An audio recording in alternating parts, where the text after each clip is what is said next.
Film ini berkisah tentang seorang cewek cantik bernama Anna yang sudah mempunyai seorang suami bernama Ben. Kisah berawal ketika Anna dan suaminya ditimpa masalah gara-gara orang tua Anna terlilit hutang. Bahkan tanah dan rumah mereka jadi jaminan di bank. Masalah mulai muncul ketika ibu Ana gagal melunasi hutang yang telah jatuh tempo, sehingga tanah dan rumah yang sedang mereka tempati terancam digadaikan oleh bank. Ito na magagawa ko rito, ha? Ana bekerja sebagai pelayan hotel, sedangkan Ben bekerja sebagai seorang buruh kasar di sebuah pabrik. Selama ini mereka ikut membantu membayar hutang-hutang sang ibu. Suatu ketika, seorang laki-laki bernama Arturo datang. Ia mengaku telah membeli tanah dan rumah mereka dari pihak bank. Arturo ternyata adalah paman dari Ana alias sepupu ibunya. Arturo memang sudah lama mengincar tanah warisan ibunya. Akibatnya, mereka dipaksa pergi meninggalkan rumah tempat mereka berlindung selama ini. Mereka akhirnya pindah menumpang di rumah sahabat ibunya Ana yang baik hati. Ana ingin sekali mendapatkan kembali tanah dan rumah orang tua mereka. Ana dan suami bertekad membantu orang tuanya sehingga mereka berdua memutuskan untuk merantau ke kota. Di kota, Ben mempunyai kenalan seorang teman bernama Mando. Mereka tinggal di kediamannya Mando, sebuah bangunan gedung mangkrak yang dihuni bersama oleh banyak orang. Bakit nga pala ako Bayaw ko muna kayo dito. Mando juga berjanji akan mencarikan pekerjaan untuk mereka. Suami Ana akhirnya mendapat pekerjaan sebagai pelayan rumah makan. Ana juga dicarikan pekerjaan, yaitu sebagai pelayan salah satu bar. Di sana, Ana berkenalan dengan seorang pria eksentrik dan perlente bernama Sarje. Sarje adalah mantan polisi yang menjadi backing beberapa bar di wilayah itu.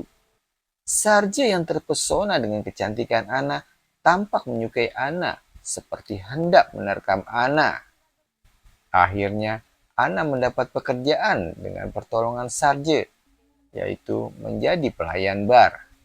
Mereka hidup hemat dan selalu menabung uang dari hasil jeripayah mereka bekerja. Suatu hari, Ben menjemput Ana di tempat kerjanya. Ben bertemu dengan Sarje yang waktu itu ingin mengantar Ana pulang. Sampai di rumah, Ben minum mabok-mabokan. Ben merasa cemburu karena Ben merasa Sarje sangat menyukai Ana. Singkat cerita, suatu malam ada seorang pelanggan bar yang suka memperhatikan Ana. Pria yang terlihat mabok itu memaksa mengajak Ana keluar untuk kencan. Ana yang kaget berusaha menolak dan berteriak ketakutan sehingga menimbulkan kehebohan di dalam bar. Sementara itu, Ben melihat seorang pelanggan yang memberi istrinya banyak uang, yang memicunya untuk mencari uang lebih banyak dengan cara instan. Ia tergoda untuk ikut taruhan judi sabung ayam yang ada di bawah gedung tempat ia tinggal. Tapi sayangnya, ia menderita kekalahan. Ketika uangnya sudah ludes, si bandar malah meminjamkannya uang 15.000 agar Ben dapat memasang taruhan kembali. Sialnya, kayaknya si Ben apes lagi. Beberapa hari kemudian, si bandar menagih Ben agar membayar hutangnya. Tapi Ben berkata ia sudah tidak punya uang dan akan membayar hutangnya minggu depan. Tapi si bandar memaksa untuk bayar saat itu juga. Huwag mo akong gagawin, tangina mo Sehingga terjadi perkelahian di antara mereka. Hawakan nyo! Hawakan nyo! Si bandar mengeluarkan pistol mengancam Ben. Agyuda kang paten niya ni! Tapi untung datang Mando melerai pertikaian itu. Tara na! Ben meminta Mando agar merahasiakan masalah hutang ini kepada istrinya. Mando malah memberikan ide untuk jualan video porno kalau mau cepat dapat uang. Yung kay Marlon, seryoso yun. Ana marah sama Ben karena ia sudah tahu kalau Ben punya hutang sama si bandar judi. Sinusugal mo yung kinabukasan natin! Marlon, si bandar judi, terus-menerus menelpon Ben menagih hutangnya. Ben yang merasa terdesak menjalankan ide Mando, yaitu menjual video Ana istrinya sendiri ketika sedang main dengannya. Sir, okay na to? Video itu pun langsung viral dan ditonton juga oleh teman-teman Ana. Mereka lalu memberitahu Ana membuat Ana shock seketika. Sesampainya di rumah, Ben diamuk oleh Ana habis-habisan.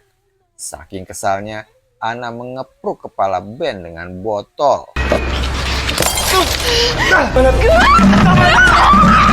Setelah kejadian itu, Ana dan Ben berpisah. Ben kembali bekerja sebagai kuli panggul di sebuah pabrik. Setelah berpisah dengan suaminya, Ana malah bekerja sama dengan Sarje. Ana menjadi manajer di bar milik Sarje. Tetapi masalah kembali terjadi setelah lama-lama Ana dan Sarje mengikat hubungan di luar hubungan profesional. Ana menjadi simpanan Sarje. Ana telah meninggalkan suaminya Ben demi Sarje. Manajer bar dan pemilik bar ini terus menjalin asmara. Hal ini membuat suami Ana semakin sakit hati. Sudah setahun berpisah, Ben tidak bisa melupakan istrinya itu. Ben masih mencintai Ana. Ben menguntit Ana untuk menemui Ana. Tapi mereka kepergok oleh Sarje. Ben pun lalu pergi untuk menghindar. Tetapi suami Ana itu tak mau menyerah. Ia terus berjuang untuk mendapatkan kembali cinta istrinya itu. Ben pun terus menguntit Ana sampai ke rumah Sarje. Kemunculan Ben menimbulkan pertengkaran antara Ana dan Sarje. Sarje menuduh Ana telah mengundang Ben untuk datang. Ben yang ngelongok dari balik tembok melihat istrinya dianiaya oleh Sarje. Keesokan paginya, Ben menunggu kedatangan Ana di depan bar. Tapi Ana tidak datang. Hal ini membuat Ben menjadi khawatir. Sehingga malam-malam ia memutuskan untuk menyelusup masuk ke dalam rumah Sarje. Rumah Sarje ternyata dipenuhi oleh banyak pengawal. Ben menemukan Ana tertidur di dalam kamarnya. Wajah Ana babak belur penuh luka-luka. Ben mengajak Ana kabur dari rumah itu untuk memulai hidup baru. Tapi tiba-tiba Sarje datang. Ben segera mengajak Ana kabur. Beberapa anak buah Sarje muncul, tetapi berhasil dikalahkan oleh Ben. Mendengar suara letusan pistol, Sarje muncul menembaki mereka. Ben membalas dengan pistolnya. Sampai peluru mereka berdua habis. Ben mengajak Ana melompati tembok tempat ia masuk. Ana berhasil melompat, tapi sayang Ben tertinggal. Sehingga Sarje muncul dan menusukkan pisaunya di tubuh Ben. Ben berhasil melompat, tapi Sarje menjambak rambut Ana agar tidak bisa lari. Dengan bersusah payah, Ben mengambil sebuah kayu berujung tajam dan menusuk leher Sarje. Mereka hendak keluar ke arah jalan, tapi tiba-tiba dua orang anak buah Sarje menghadang. Ben menyuruh Ana lari ke arah yang berlawanan. Ben berusaha menghalangi anak buah Sarje, tapi mereka melepaskan beberapa tembakan ke arah Ben.